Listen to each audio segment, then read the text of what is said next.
because I appreciated them giving me money to do that because they didn't have to. But that work ethic followed me everywhere when I was doing construction and plumbing and different things for maintenance and home improvement, to the point where I can sustain and maintain my own real estate now. I learned from those trades. I didn't just jump in to say, I'm going to be a real estate person. I understood the fundamentals, and Mr. Adim, as he talked yesterday, I thought it was very important, the foundation. Your foundation, understanding the basics and foundations of all these fields gives you, the more exposure you have and the more access you have to these different people and these different mentors and these different coaches and this amazing organization you guys are working with right now, ingest all of it and take notes and think everything here is a life skill that a lot of us didn't have when we were children. I had siblings. Well, I'll just say I got to the restaurant business and I started growing quickly. I learned every department of the restaurant business, from serving people at their tables, from cooking food in the back of the house. And I worked in Chinese food, I've worked in bakeries, I've worked in buffets, I've worked in steakhouses, I've worked with Italian food. Like, I've worked in a vast array of different businesses to learn the field, and then I started getting promoted. I started getting promoted to an assistant manager, and then a manager, and then a regional manager that helped train restaurants across helped train others, because I became good at what I really did. One day, I got tired of that because I realized I was stuck in the business all the time, and I wanted to serve more. I wanted to do more in my community and give back to the community that I grew up in and the other environments that I've been around. So I decided to go back to school for education, and then the military recruited me. And I got into cyber and IT. I will just say IT, information technology. And that's the blessing you guys have, this program here. It's exposing to all these different fields of the technology, because that's something I didn't have as a youth, as a child, as a teenager. Only privileged folks had it that had money, that were well off. I never had anything like that. So, I wanted to go into a field where I was working my mind as much as I did my body. I worked my body, I dug ditches and trenches, and I've done a lot of really crazy stuff from the construction side, because I have my work ethic, right? Well, that doesn't change how I do things. Well, then I joined the military and I got into IT, and I took that same physical, mental, work hard mentality and put it into learning, turning this into a muscle. So who thinks diamonds are like a really powerful natural resource? Just raise your hand. Like, who wants diamonds? Is that valuable? Are diamonds valuable? Raise your hand. Is gas valuable? Gas, fuel, petrol, is that valuable? Raise your hand. Is coal, heat, any of those other things, they're all valuable resources. Out of all the things that you can think of that are valuable resources, somebody raise your hand, maybe one or two, and identify the most valuable natural resource we have on this planet. Raise your hand. Raise your hand. You have to be audible. Good evening, my name is Joseph Bossi. I would say oil. Oil, that's very good, but what happens when you run out of oil? Well, currently they're utilizing alternatives to not using oil anymore due to carbon emissions, result of the use of oil. And no, absolutely, right? It's very powerful. It enables people. It gives them heat. It creates plastics from a science perspective and manufacturing thing. Absolutely, it's a really powerful resource. But once you run out of it, and it takes a lot of resources to pull that, what do you have left? You still have to find ways. The most powerful natural resource we have on this planet was given to us by God, our minds, our brains. Because with those, you can resource everything else on the planet. So it's really important to focus on re-engineering this, no matter what your background is from. Don't let that recode the way you think. I came up with a philosophy several years ago. People think it's about coding, and it's not. I call it recoding the community. It's not recoding as in typing on a keyboard. It's recoding your mindset to reevaluate what you're doing. As Mr. Adim said before, understand your foundation and build on that foundation to make you better. Does that make sense? Yes. That's the most powerful thing. So feed them. Like, it's continue. That's the one thing while you're sitting at home. Who likes video games? Raise your hand. It's okay. like video games? Who wants to be a video game player and one day play video games around the planet and compete with others? I know there's a lot of different things where people make money and you go online and you play video games, right? I know there's a few of us that might think that's good. Who wants to be a influencer online, getting paid to talk about being an influencer on YouTube or something where people watch us, right? I'm not one of those people. I really don't like people watching me. So, so that's a trade too. The thing is, there are so many thousands of people trying to become those particular things around the world that, you're very limited. You have to put a lot of time and effort into those things, but you can do the same thing in athletics. Talking about foundations, right? We're all going to run into challenges. Big part of our foundations are like, how do we deal with a challenge or adversity in our lives, right? My recommendation for that is to treat it as an opportunity. So the first thing I do, no matter how bad it gets, I try as hard as I possibly can and remind myself, if it's not the same day, no matter how bad something gets, if it's a week from now, whatever, eventually I say, thank you, God, for giving me the opportunity to grow, to learn from this. With gratitude. That's a foundation, that's a fundamental. So once I learn how to, that I accept that, now I'm going to learn how to get around that challenge. So when we're talking about video games, how do you win a video game? You fail over and over and over again until you get to the next level, right? You learn to get good at it. Nobody picked up a video game and was just naturally good at it and beat the whole game the first day. The same thing applies to athletics. Who likes soccer? Raise your hand if you like soccer.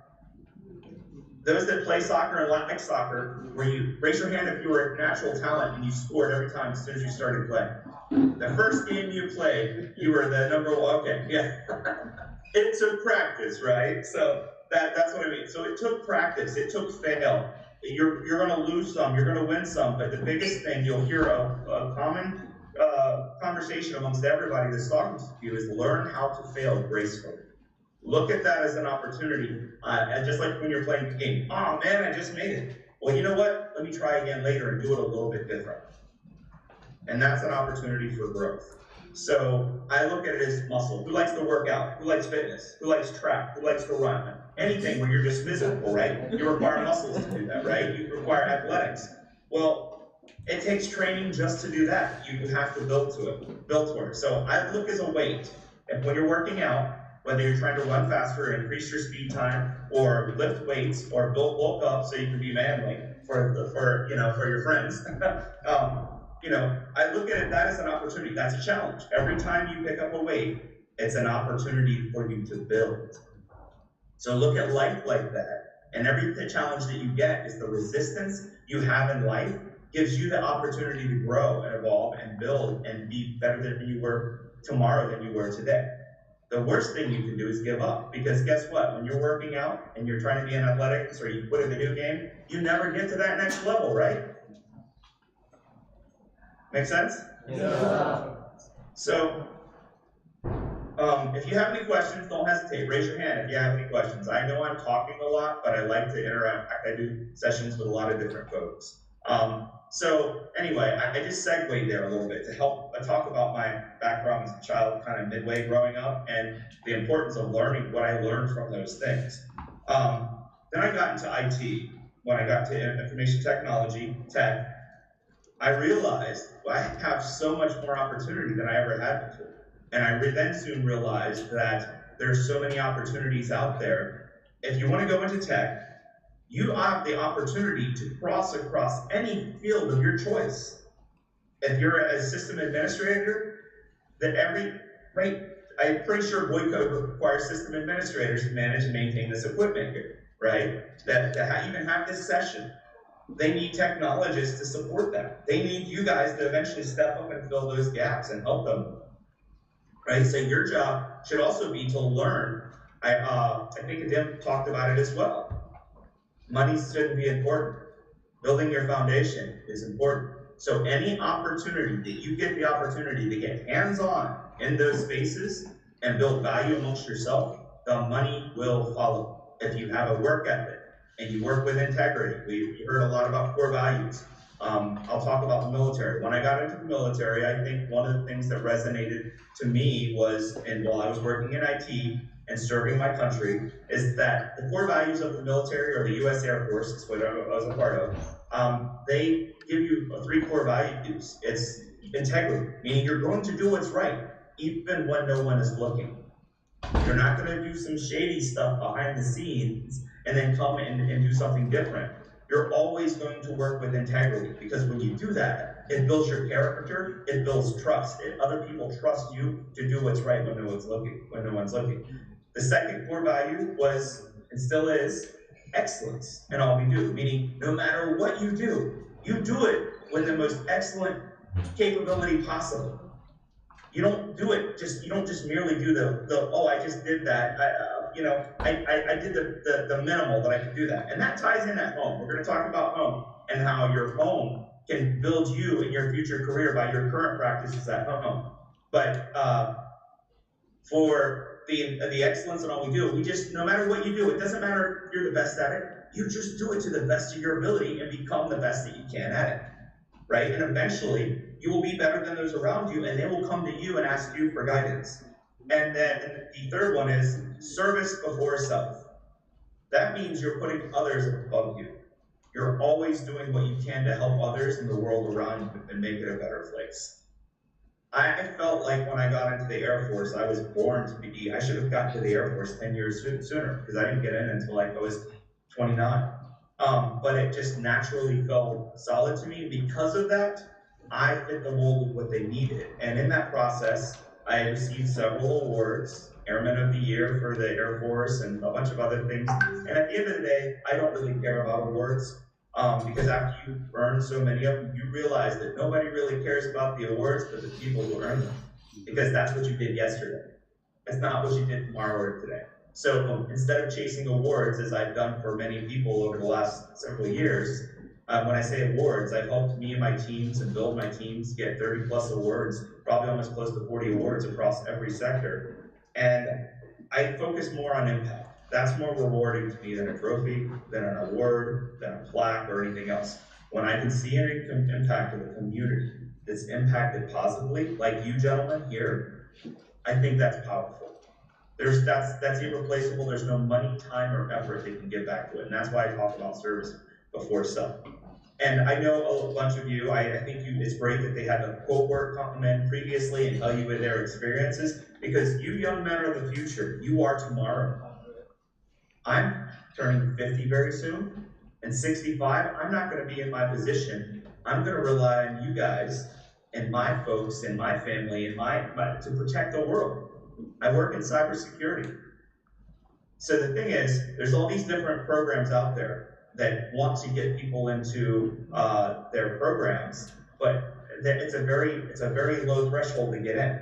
Literally 2% of 1 to 2% of any athletic person or a YouTuber or a gamer, they actually make it into that industry as being successful, where they can get money in return. But there's other fields out there that are desperately starving for more of you guys, and the door is open. You just don't know it's there. So that's where exposure and opportunity, and again, that being exposed to all these other mentors and other coaches that you guys have access to is phenomenal, because you're seeing the opportunities in real time now. That's why when I was in the Air Force, I thought, I have all this opportunity. I feel bad that I'm the only one, so I went over to work for another federal government agency that I can't talk to openly because this is a public recorded position. I'll just say we trained hundreds of thousands of cyber defenders around the planet. Hundreds of thousands to protect countries and other organizations and just in general. And there's this coalition for folks around the planet. And that particular, before I went in there, I actually had the blessing of being deployed to Africa and to Djibouti, Africa. And then I went to Ethiopia, and then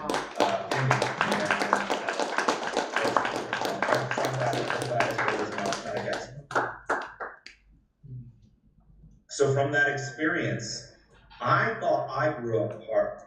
And me going into those other environments, I realized there's so many people around the world that have it way harder than I. and I'm appreciative of what I have here, but I know and met from all these other folks that I've met around the world, there's a lot of safety nets we have here in America that other countries don't. There's a lot of opportunities we don't have here. My goal was not just to make it available to people here, but around the world, and that's why I'm talking to you guys face to face today. Anybody have any questions before I proceed? Because I'm going to talk about your home and how that's important. Go ahead. Good afternoon. Good day, sir. My name is Nosu. So you said you served at the military for 10 years and then you later moved to IT. So I think at that age, you said you get to the military at 21 years. So at that age, so how were, after the serving at the military, at the Air Force for like 10 years, that you do be 39 years old. So how did you, how was your transition to IT, and was it easy, and how does it feel? So that was my question, sir. No, that's a great question. It was really difficult because I was more of a physical, athletic person, but I was always naturally good at math. And I had to learn to rest my mind and focus on a computer screen and sit there and because that's what I wanted to do. You know what motivated me? As soon as I got in, I wanted to be a defender. I wanted to protect people. I wanted to keep them safe. I wanted to see the people that I knew that were getting scammed online and money taken from the elders, and that they're highly vulnerable. I wanted to protect them and children in school, so that was my motivation. And you hear a lot of people talking about, and the coaches and mentors, it's a great thing, talking about your passion. I'm always passionate about serving. That's why I'm here with you guys right now. This is why the nonprofit that I do, I don't raise funds for it. I fund it myself. Wow. Because I don't like asking people. Thank you, sir. But yeah, so and so the thing is, like, the transition was really difficult, but once I recracked my own, or recoded my own thought process, I adapted to it because I didn't quit. And I started becoming more successful, and I started understanding. You'll meet people that will learn coding tomorrow. Coding's not easy, and that's what I wanted to tie in. I was talking about strength training and gaming. It's no different learning coding or any other skill than any of those things. It's your passion to get to the other side. So as long as you keep on reigniting that passion to get to the other side, and you don't quit, and you continue to fail till you get through, you're going to be successful in everything you do in life. Period.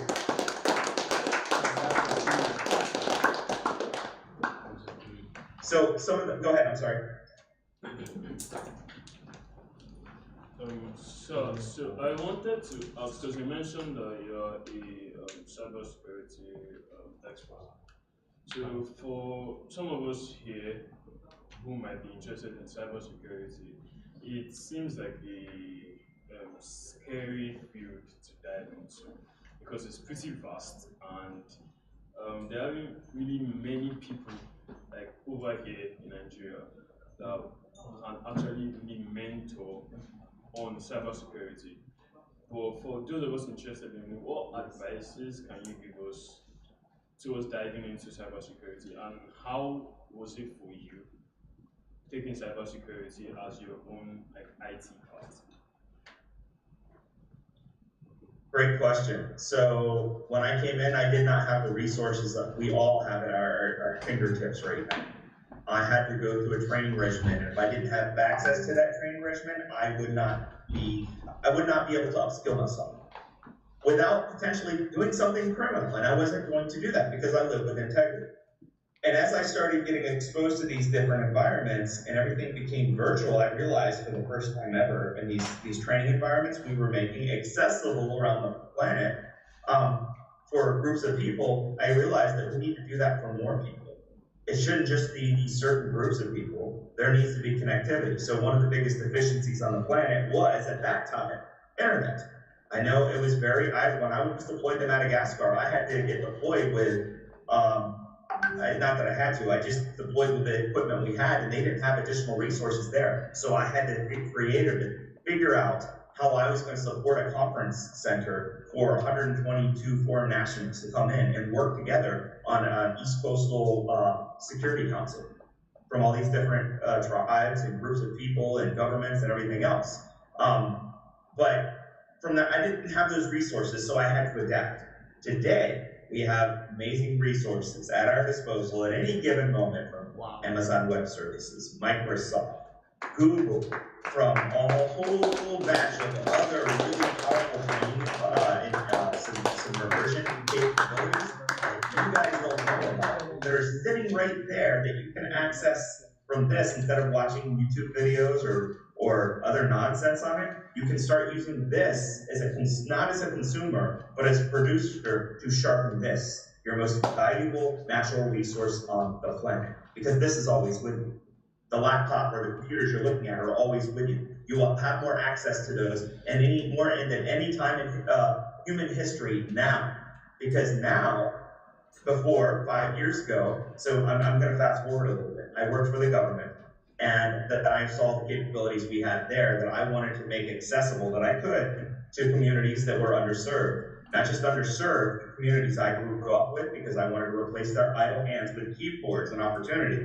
We started rebuilding computers. We started partnering with all these different vendors to give, once you build that computer and give them that internet access, then you give them that resource to train them and get them up to speed. That is available and accessible at every one of your fingertips right now. So that's the answer to your question. It's a matter of connecting us and making sure you have continued access to this. Thank you, sir.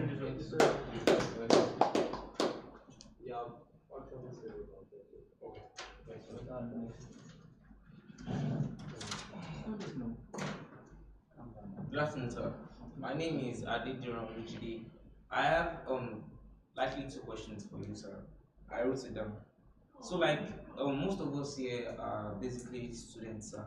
So I want to ask how can we maintain our work ethics in programs that seems maybe overwhelming for us or occupying. Like now, most of us are students, so we still have to juggle with school and also sustaining and improving our tech skills. So what advice can you give to us to be able to maintain our work ethics?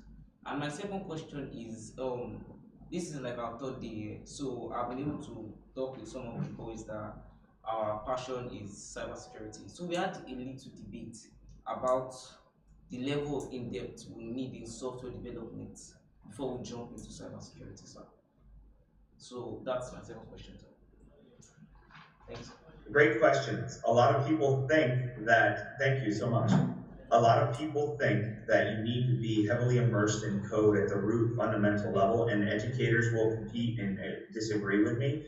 And that's okay, because I train people and folks and boys and girls of all backgrounds and cultures and life and ages, just like you guys, to work with me and become some of the most proficient cyber defenders on the planet.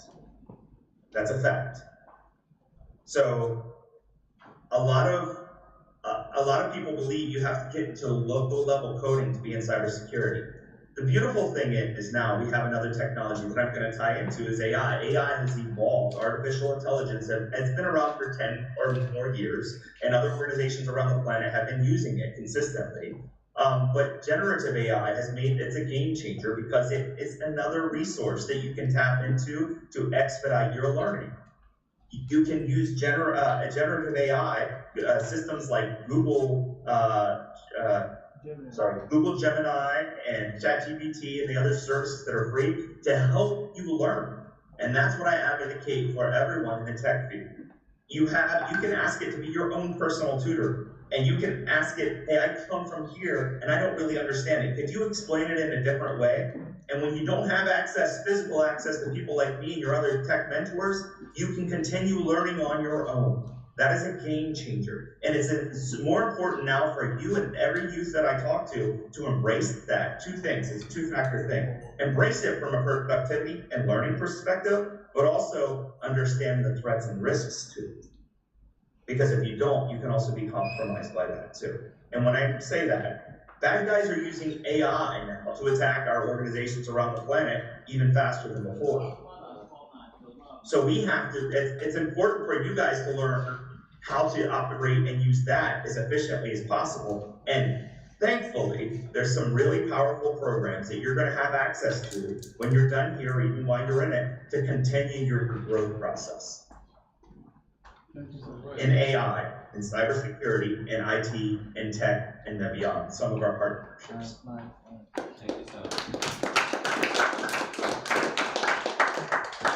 So I want to talk about your home life. I think all of you young men, I heard that there was like 400 or 500 applicants, so congratulations for making it into the program. You all are driven, you're passionate about doing something more than just being a person sitting in a neighborhood, but you want to actually impact and positively impact in some way, shape, or form the world. And I think because you're all here through that selection process, I believe strongly that you're all problem solvers.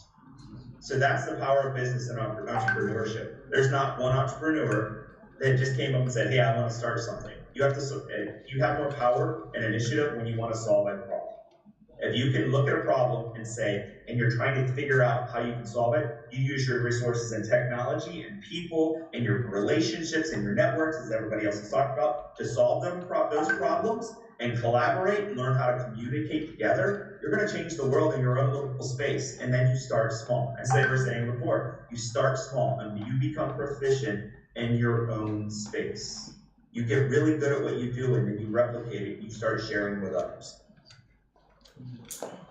So at home, and raise your hand if you have chores cleaning up at home. If you have chores to do at home, you have to sweep, you have to... Yeah. Yep. Exactly. What happens if you don't do your chores? Somebody tell me. Yeah, you're punished.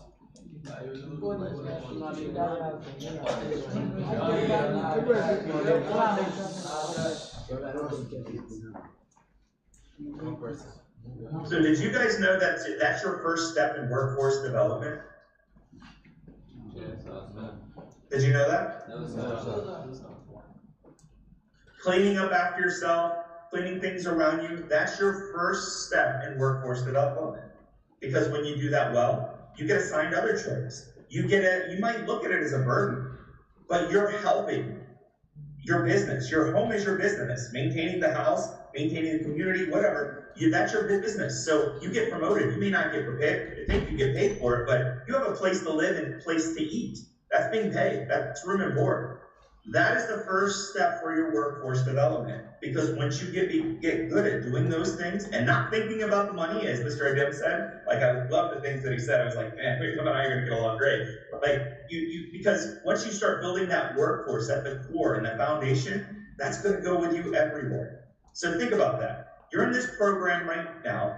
I guess you could say you're boot camp interns. You have chores and to take care of not just yourselves, but your brothers around you, right? Because you're all brothers now. You treat each other with respect as brothers, you work together as a team, and you collaborate. And you look out after each other, right? Yes, sir. Yes, sir. This is no different than the businesses that anybody has talked to you about today. This is your second stage into workforce development. Because you take what you're doing at home and being a good steward and listening to your supervisor, your boss, which is your parents, or your mother, or your guardian, or your uncles. You're listening to your boss, you're following direction, you're learning to follow instead of going out thinking, I'm gonna do what I want to do, because that's how businesses fail, honestly, when they do that. But if you see somebody who's being successful, you follow what they do, you learn what they do, and then you can either elevate yourself in that organization, or you can go start another organization. And this is no different. Exactly what you guys are doing here, welcome to the workforce. You guys got into this program. This is the first stage of your future. And I know you're juggling school and everything else, but that's not gonna stop. Welcome to life, right? They have a thing that they keep on saying in America, life keeps lifing. Well, the better you get used to just working hard like that all the time, studying, passing your grades, getting good grades, this is the future of the world. You know, you guys are the representatives for all the following. I refer to everybody that I work with as my tribe, because I don't abandon anyone, and I do what I can to help everybody around us. So, and it's a village, right? So, going back to that, I took those things that I learned and I started working with nonprofit organizations, and I found one, interestingly enough, called the Sankofa. Who knows what Sankofa means? Raise your hand. Sankofa is the African term that identifies learning from your past. And if you look up, maybe that's in homework, you can look up Sankofa, Sankofa. You look in it's a bird, the Sankofa bird looks behind it while it's walking forward. It's because it's learning from its past to move forward into the future. It never stops. It keeps moving forward, but it doesn't do it ignorant. It continues to learn what's behind. So every fail and every time you pass something, every time you do well, you learn from that. Do more of that. Every time you fail for something, yeah, I probably shouldn't do that anymore. Let me try something differently. If you just build that to your fundamental foundations in the core, and you chose to work with integrity and work with integrity, chose to do the best you can and work with excellence in all you do, and you also look outside of yourself and learn to serve others outside of you, it's going to take you to really extraordinary, amazing places. And that's why I meet amazing people that are running this program. We met by happenstance. Through another gentleman who was brought here, who will actually have him come, I believe, on Friday, Mr. Julius Lurie from Learner's Corner, and he is one of the Delaware, I'm sorry, he's not, I met him through the Mandela Washington fellowship that came here with a representative from 35 other African countries. I believe that, if I'm incorrect on that number, I think it's about 35, but they come here every year, and they're in Delaware. They live in Delaware. And through the power of some really amazing people, and I would call it divine intervention, I was supposed to, the interesting thing is, in 2019, I was supposed to go to where you guys are in Lagos and Ondo State, and I was supposed to work with the government there to establish the program that I started working with at this Cultural Arts Center to experiment and identify what programs actually work in the center. From there, my thought process was to build a program that can deploy anywhere around the world. The one thing that it didn't have was internet at the time. So I said, all right, we will physically build computer servers and we will load that with the information. We will adopt a local college to come in to help us adopt the community, and we'll power it up that way. And it'll be an ongoing process, providing them opportunity for those communities. I was supposed to come in 2019 to Lagos with them, with the government, during the transition of the government. Unfortunately, around that time, 2019, not only did COVID start flexing up, but my wife got diagnosed with breast cancer. She survived. She got through it through the grace of God. But we were locked down in the middle of that. Because of that, I couldn't afford to go there, and if I got sick, make her sick when I came back. So I didn't go. But I was disappointed. I felt defeated, talking about fails. I'm like, man, okay, well, God had other plans for me. I'm going to remain positive. I'm going to remain resilient. That's where I'm supposed to be. God's going to bring me back. Well, this young man you're going to meet on Friday, he came over here and I met him for the first time. That's why I'm talking to you guys right now. Through the power of the internet. This thing that we all have at our disposal.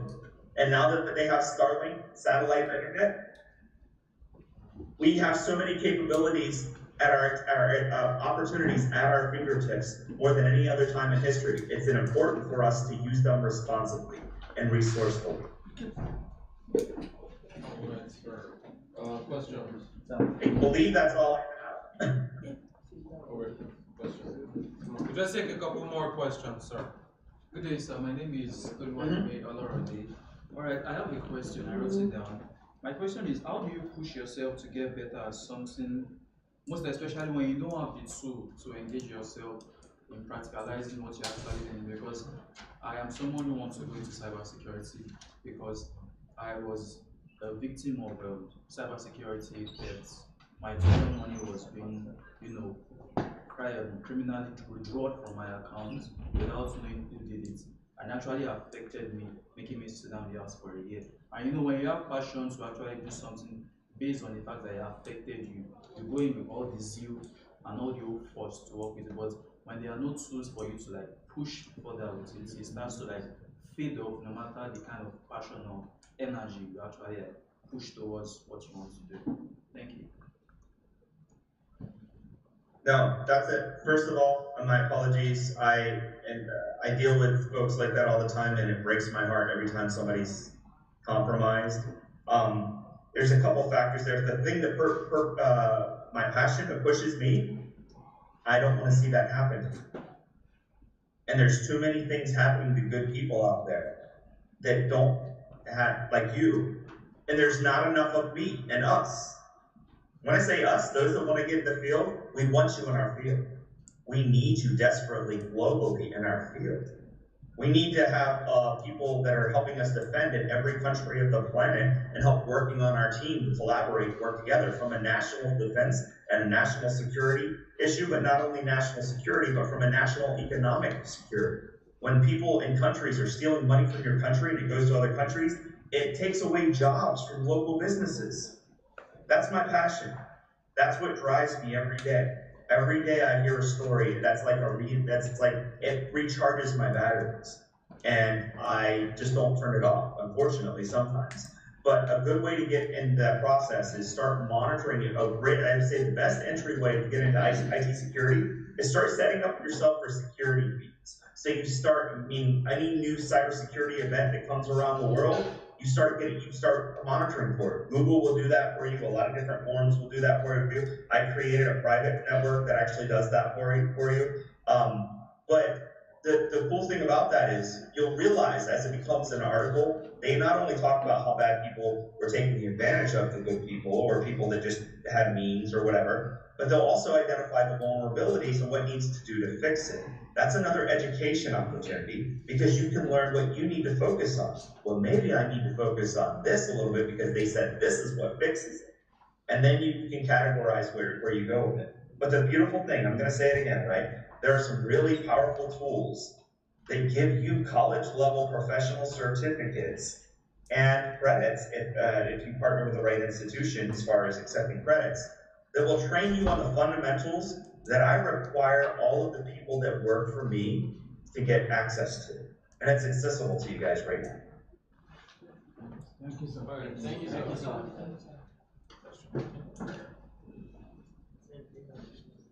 Good afternoon, sir. My name is Wisdom, and thank you very much for the session. You said something earlier. You said that you learned how to face rejections as a salesperson, and you also said that we should learn how to feel gracefully. I know sometimes when people feel over and over again, it gets to them, and it tends to make people lose confidence and not want to try again. So, as somebody who has faced such rejections and come out of it, what is your advice for us? Thank you. Number one advice, don't separate yourself from the group of young men working together right now. And that's the other thing, taking care of your brothers. When you see your brother going through rejection, encourage them. That's the most powerful thing that you're gonna get. No matter what, encourage them. You know what, you didn't get it this time, you're gonna get it next time. You know how many people that I know that have failed professional certification tests over and over and over again, and because me and a few other mentors were there that say, you know what, you didn't get it this time, you're gonna get it next time, you're gonna go, just keep trying, and eventually they get it, and that's why they're working in the field they're in right now. Surround yourself around others that are going to encourage you, and know that life is a struggle in general. You struggle together, you're gonna win together, and you're going to inspire one another together. So I have surrounded myself, you've heard other folks talk about that. I surround myself by folks and by people and professionals that are inspired and driven in that same direction, and I bring them into my circle, or they bring me into their circle, and we